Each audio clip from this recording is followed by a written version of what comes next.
Jerry.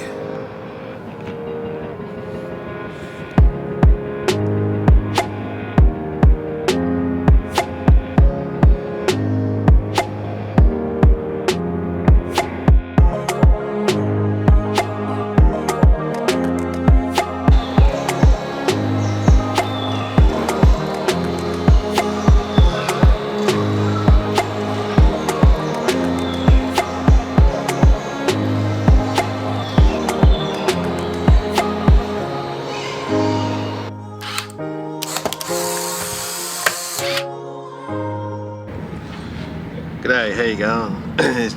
Here in Barangaroo in Sydney, and it's another film day. I just went and bought the Canon AE-1 Program. She's a beauty. I still remember it from when I first used it in the 90s. This was the first camera that I ever used.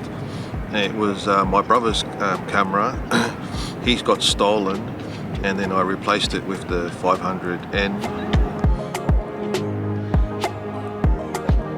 I just went and bought this, and I'm telling you, I still remember it exactly as it was 30 years ago.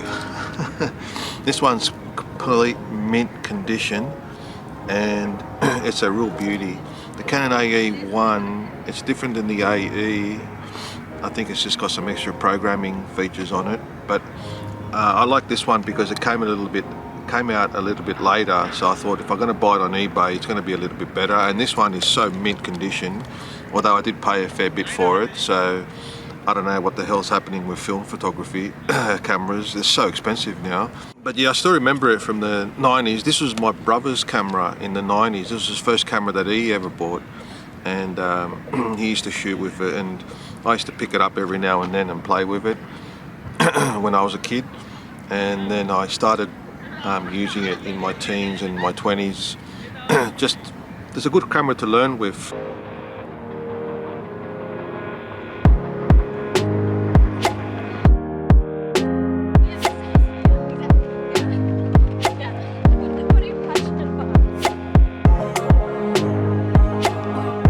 It's got the 1.8 lens on it, and just have a listen to it.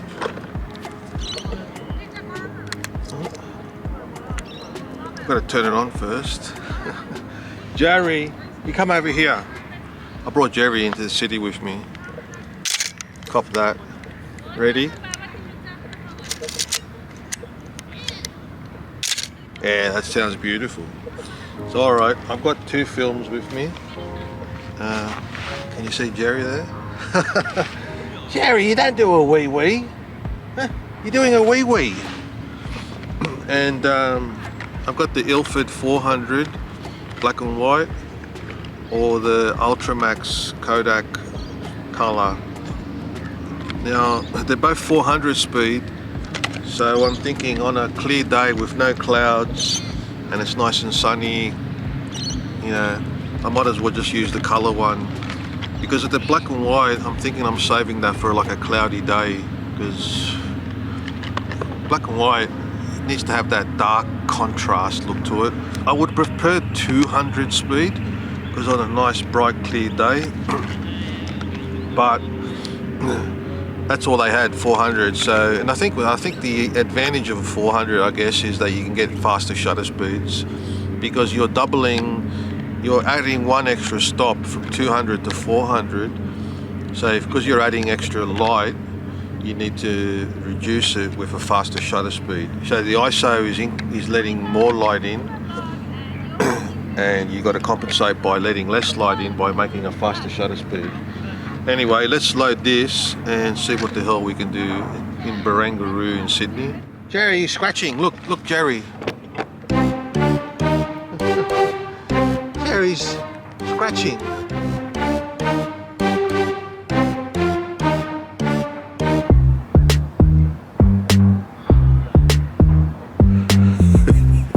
You're always scratching, Jerry.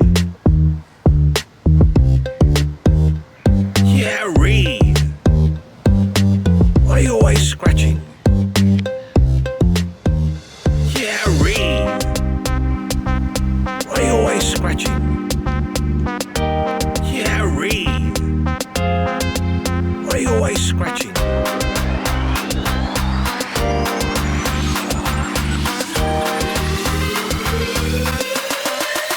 Come on, Jerry, we've got to take some photos. You've got to stop scratching. Huh?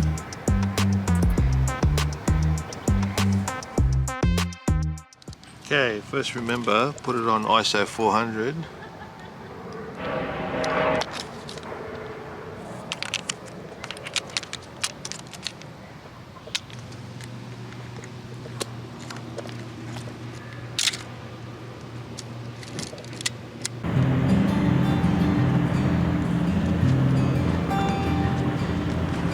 Alright, so yeah, I used to use this back in the 90s, and the beauty of it is nothing's changed. It's still awesome. It's just still a top camera to learn with, because it's got that program mode. If you're a bit scared when you first start out, just put it on program mode there, you'll see that, and then you can take photos just like a point and shoot. Or then if you want to flip it over, it acts like a shutter priority.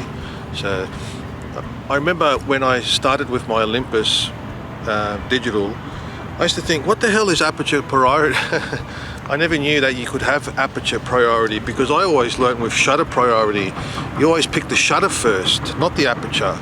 So because that's how I grew up, like learning it originally, because I didn't really get into it that much, but for the little effort that I did put in back in the 90s, I just thought everything was shutter priority. Pick the shutter, and you know, obviously there's manual as well. You can get it into manual. And the other good thing about this is that it uses modern day batteries. That's one thing. Jerry, you gotta play. I hate getting an old camera and it's all mercury crap, and you got to find the battery, and half the time fiddle around. I mean, the cameras that I've been buying on eBay, man, you got to start getting the soldering kit out. One hot tip: pay a little bit more, because it's just better when you get something brand new. Well, not brand new, but mint condition. So anyway, there's a shot here.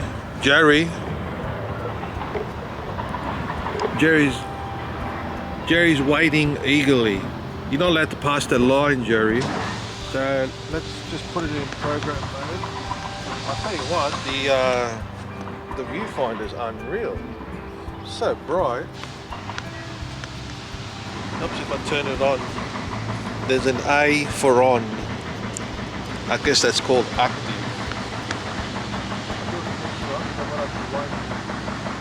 Gary.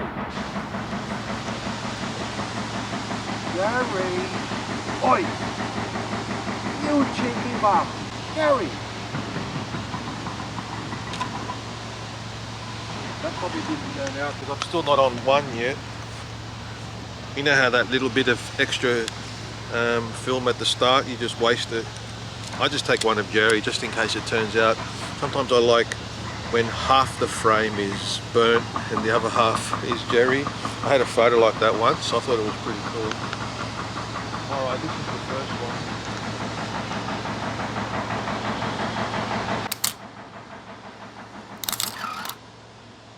It's a 50mm, so this is the original classic nifty 50. It's a beauty. I like 50mm. I've been shooting 50mm. I've got the Olympus 50mm, the OM1, the film camera, not the digital one. Side by side, I still reckon the OM1, the original OM1, it's such a sexy camera. But this one's pretty much up there.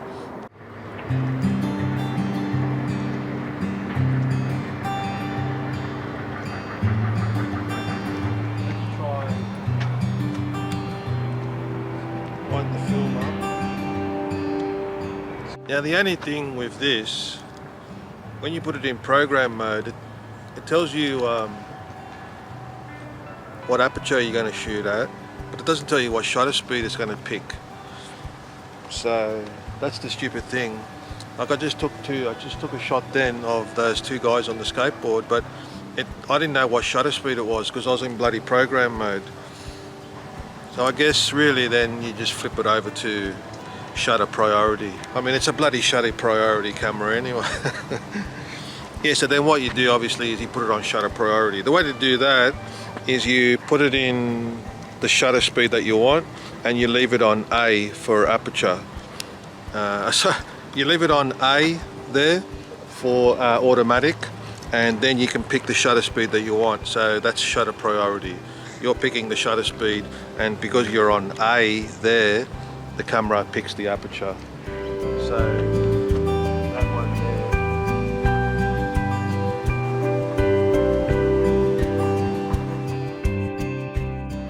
There's lots of little alleyways, lots of little angles and stuff you can do here. Jerry's going to take a photo. So there's a little compositions everywhere.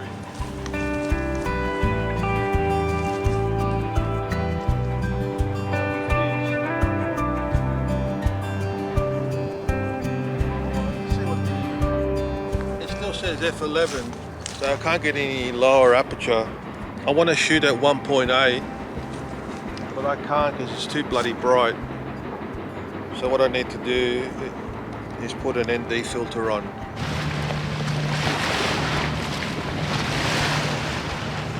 How am I going to get these rocks in? There's no flippy screen, Jerry. There's no flippy screen on film cameras. So how do I have to get down low? I'm gonna have to wing it. Another little thing that people do is they put the film there, you see? So you know, if you're not gonna shoot in one day and you come back to it a couple of days later and you can't remember what film you got in there, just put the back of the film box in that little slider. That's what the hell that slider's for. I think everyone knows that, but $19. Price of film's gone up to develop. What a rip-off. It was like $14 a month ago, 2 months ago. I think the film was, yeah, 16 bucks, 19 bucks to develop. That's at $1 a photo, $2 a photo. Jerry! Huh? You're always a good girl. Yeah, $2 a photo, bloody hell. Jerry will have to go back to work. Hey Jerry, you have to go back to work. Okay, street photography on digital is hard. Try doing it on film. You get that bloody decisive moment. You've only got 24 of the bloody decisive moments. It's useless. Yeah, I'm just mucking around with it. All the memories are flooding back because it just the grip. I like the grip. Remember the grip? That always came separate.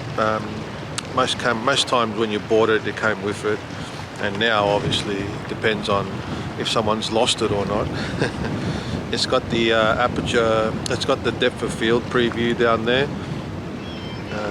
Push that in and it tells you depth of field, plus it shuts down the aperture ring to give you the real idea of what the hell the photo is going to look like, because it's an SLR single lens reflex. Mirror pops up, takes a shot, mirror pops back down. Alright, let's try more street photography. I'm sick of these bloody buildings, and I like to get people who think people are better. Maybe people and the buildings. I don't know, what the hell. Jerry, what do you want to do? You going to help me? Jerry, you got to help me. Look, Jerry, doggy.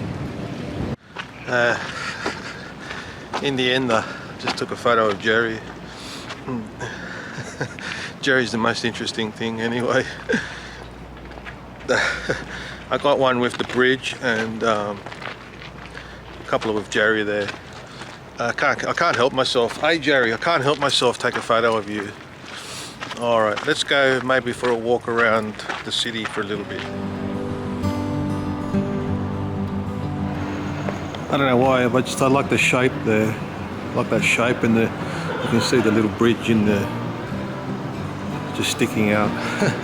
Get the little bit of the bridge and you kind of recognize it because it's so iconic. You know that that's the Harbour Bridge.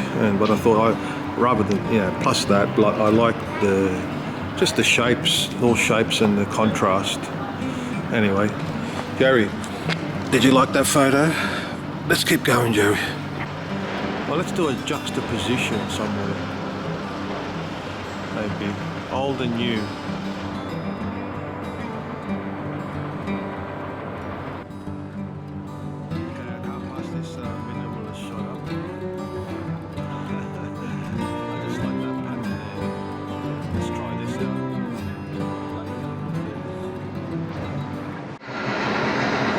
aviation books. I like the front. It reminds me of an English shop, like in England. There's a Zeppelin. The Hindenburg. How cool is that? Oh yeah.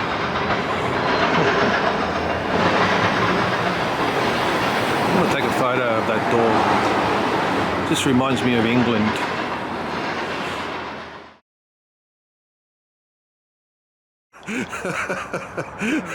That's a program. Did you buy it? Yeah. Yeah, the old click. clunk. Clonk, clonk. It's the mirror. Yeah. Jerry, do you remember how it works? I'll take it. I'll Auto? stop. That's too far though. I want a portrait. Oh, you want a portrait? I was going to get the tree. Well, you can still get the tree in. Hang on. It just gives me speed. Where's the f-stops? It doesn't give you speed. That is the f-stop.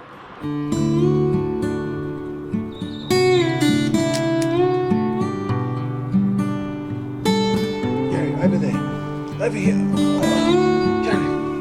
Oh, come on, Jerry. Yeah, look. You naughty girl. Sit there. Sit. Wait. Good girl. Wait.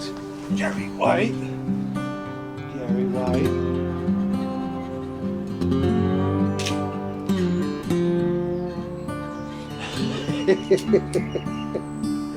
Jerry, that's the best one ever. Look, Jerry.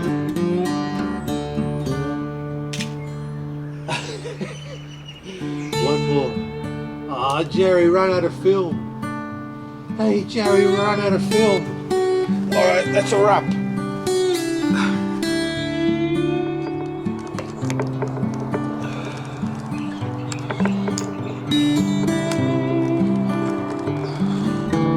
Pop. Openeth. Kodak 400. Done.